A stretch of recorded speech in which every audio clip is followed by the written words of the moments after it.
Sistemas de alcantarillado pluvial.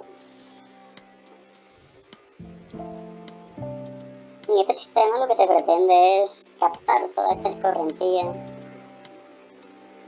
las calles, en las vías.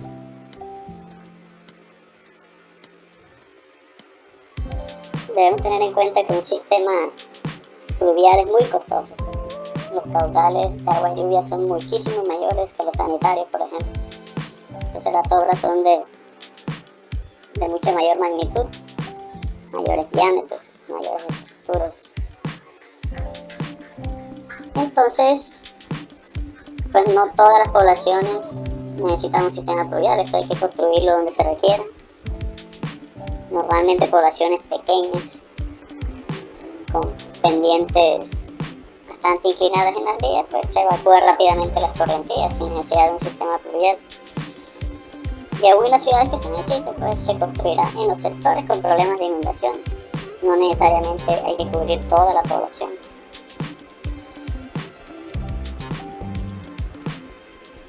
Entonces se pretende evacuar la escorrentía pluvial, evitar los caudales excesivos en las vías,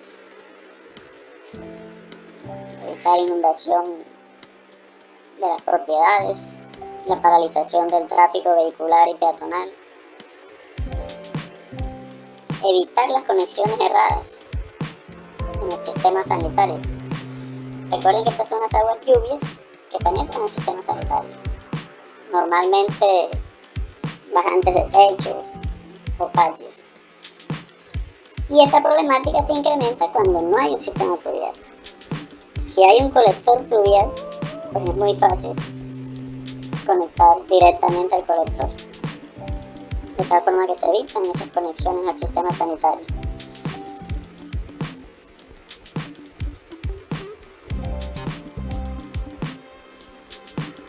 El periodo de diseño, lo mismo que el sistema sanitario para todos los componentes. Saneamiento básico, el periodo de diseño mínimo es 25 años. Este es diferente al periodo de retorno de la lluvia.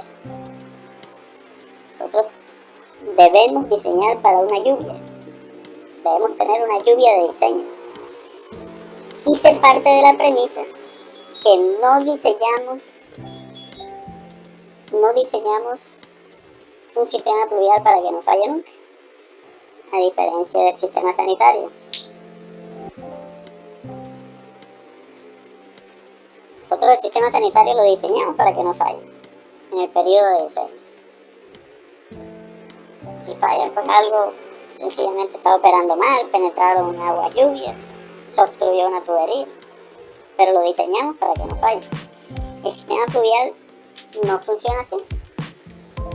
Yo no lo diseño para el aguacero del siglo, el que solamente ocurre una vez cada 100 años. Ese es un evento de una magnitud muy grande, que necesitaría unas obras gigantescas, unas inversiones grandísimas, para que trabaje una sola vez cada 100 años. Entonces, diseñamos para periodos de retorno menores, del orden de los 10 años, por ejemplo. Que significa que en teoría, una vez cada 10 años el sistema fallaría.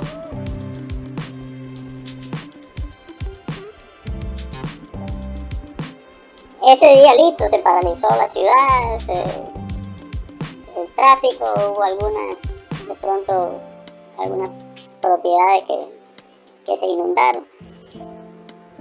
Pero no invertimos una cantidad enorme de dinero para usarla de pronto una vez cada 50 años o una vez cada 100 años. Esa es la filosofía aquí. Entonces, ese es diferente el periodo de retorno de la lluvia de diseño. Es diferente al periodo de diseño del sistema. ¿Dónde entra a jugar estos 25 años? Bueno, además de la duración de los materiales, que obviamente tiene que ser mayor que este periodo, otra vez en la proyección de las áreas. Yo tengo que proyectar las áreas de la población a 25 años. Si cambia el uso de las áreas, si se construyen nuevas viviendas, obviamente entre más zonas duras, pavimento, cubiertas, se generará más escorrentía. Entonces, aquí es donde tengo en cuenta el periodo de diseño.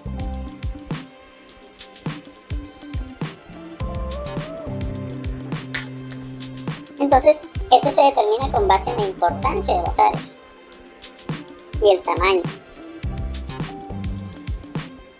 O sea, es más crítico que se paralice una zona comercial, industrial, a que se paralice una zona residencial. Entonces, cuando el área es pequeña, aquí te está hablando, nota el periodo de retorno en función del tipo de área. Si el área es pequeña, menor de 2 hectáreas, le da más importancia si es comercial o industrial. La diseñamos para un periodo de retorno de 5 años. Mientras que si es residencial, 3 años. ¿Cuál lluvia es de mayor magnitud? La que ocurre cada 5 años. Entre mayor sea el periodo de retorno, es de mayor magnitud el evento. Vámonos a los extremos. ¿Cuál lluvia es de mayor magnitud? Una que ocurre todos los años, o sea, periodo de retorno de un año, o una que ocurre cada 100 años. Obviamente, la que ocurre solamente una vez cada 100 años es un evento de una magnitud grandísima. Entonces, a mayor periodo de retorno, estoy diseñando para un evento de mayor magnitud. Pero en la medida en que el tamaño del área aumenta, entre 2 y 10 hectáreas,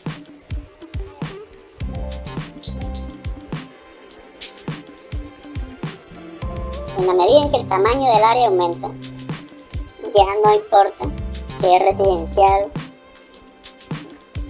comercial o industrial, porque ya las áreas grandes generan también caudales grandes, donde ya lo que hay es el peligro de pérdida de vidas humanas, caso de los arroyos de Barranquilla. Entonces aquí en adelante, en función del tamaño del área, le va dando también mayor importancia. Entre 2 y 10 hectáreas voy a diseñar para un periodo de retorno de 5 años. Mayores de 10 hectáreas, 10 años. Este evento es de mayor magnitud. Hasta 1000 hectáreas, 50 años. Mayores de 1000 hectáreas, 100 años. Este sí es el aguacero del siglo. Pero es que un área mayor de 1000 hectáreas pues produce también unos caudales de escorrentía enormes. Si yo estoy recogiendo todo eso en un canal, pues eso es un verdadero río. Un río muy caudaloso.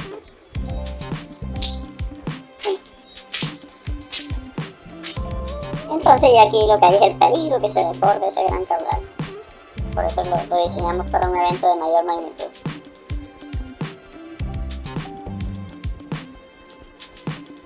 Fíjense que esa tabla me permite diseñar para periodos de retorno diferentes. O sea que yo un colector inicial de menos de 2 hectáreas lo podría diseñar para 3 años. Y de pronto entrega un colector secundario mayor de 2 hectáreas y me toca diseñarlo para 5 años para un evento de mayor magnitud. Podría ocurrir, como este lo estoy diseñando para un evento mayor, podría ocurrir que este tiene una capacidad que no va a usar porque los colectores aferentes los diseñé para un evento menor. No tiene la capacidad de entregarle ese caudal que este sí puede transportar. Entonces, a pesar que la norma me permite diseñar para periodos diferentes, la recomendación es diseñar todos para el mismo periodo. Aquí diseñaría, en este caso diseñaría todos para 5 años. El colector inicial lo diseñaría también para 5 años, para el mismo evento. Porque estos son periodos mínimos, yo puedo diseñar con periodos mayores.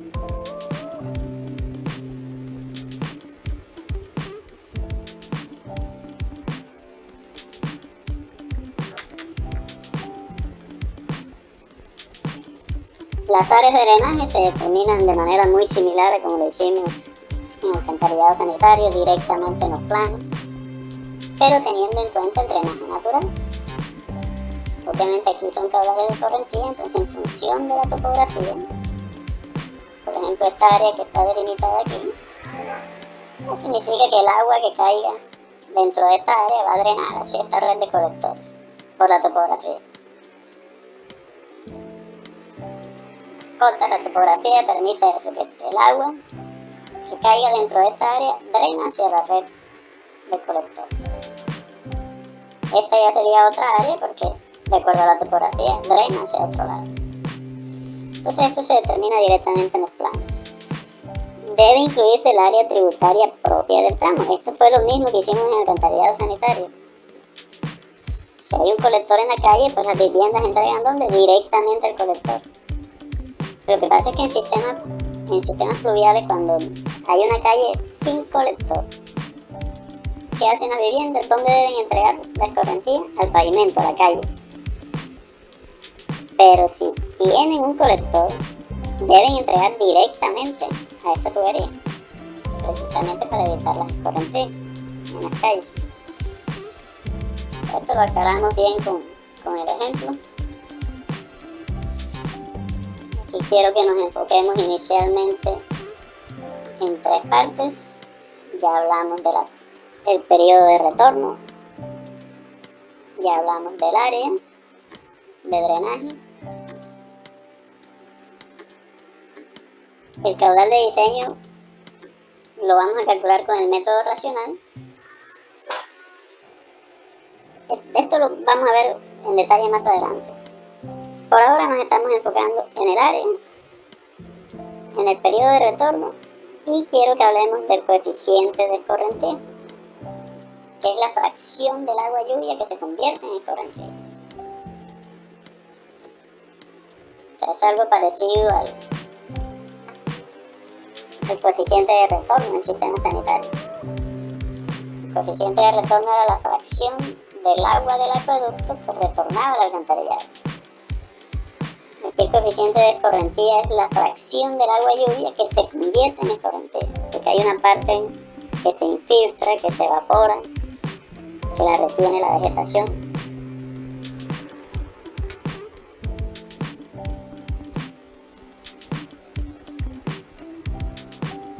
¿De qué depende entonces?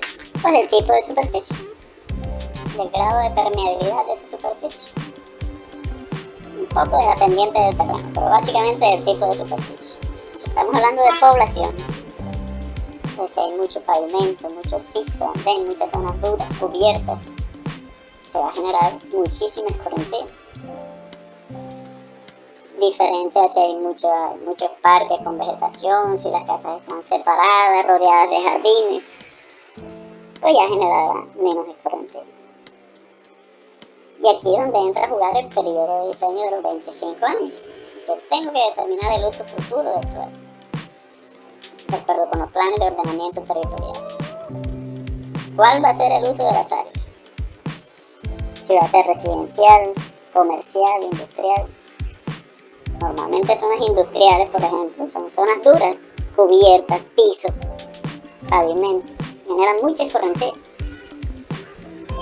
Las zonas residenciales, pues, si hay jardines, vegetación, generan menos escorrentía.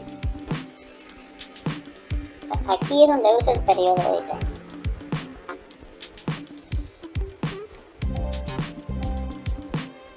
También debería entonces determinar un caudal en las condiciones iniciales y finales, como hicimos en el sistema sanitario.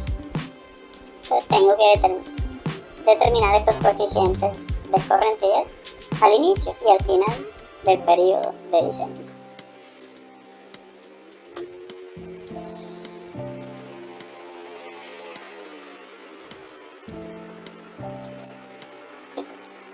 Aquí hay una tabla que me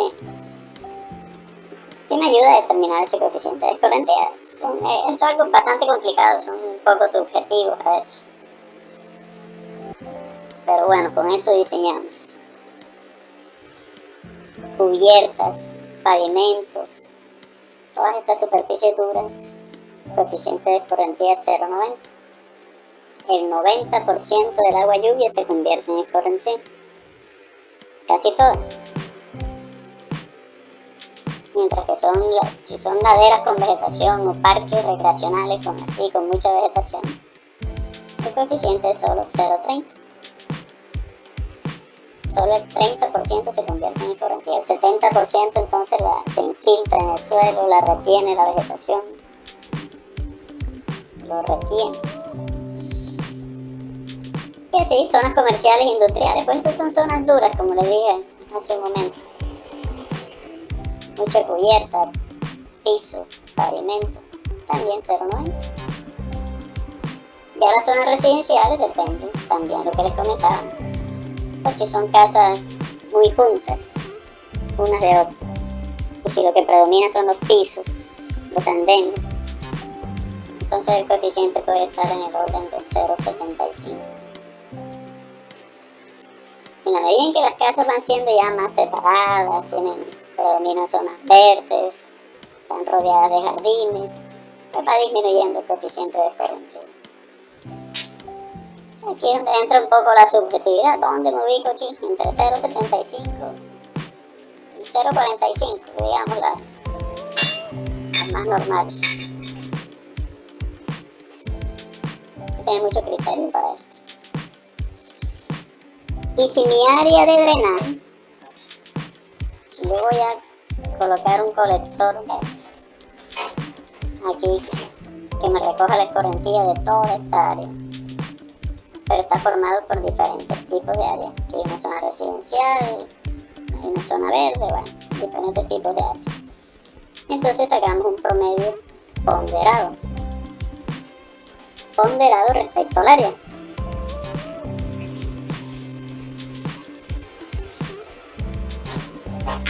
Ustedes el promedio de sus notas lo ponderan respecto al número de créditos. Van sumando nota por número de créditos, más nota por número de créditos, y dividen entre el número total de créditos. Aquí ponderamos el coeficiente respecto al área. Este coeficiente por esta área. Este coeficiente por esta área. Y este coeficiente por esta área. Y lo dividimos entre el área total. Ahí me da el promedio ponderado.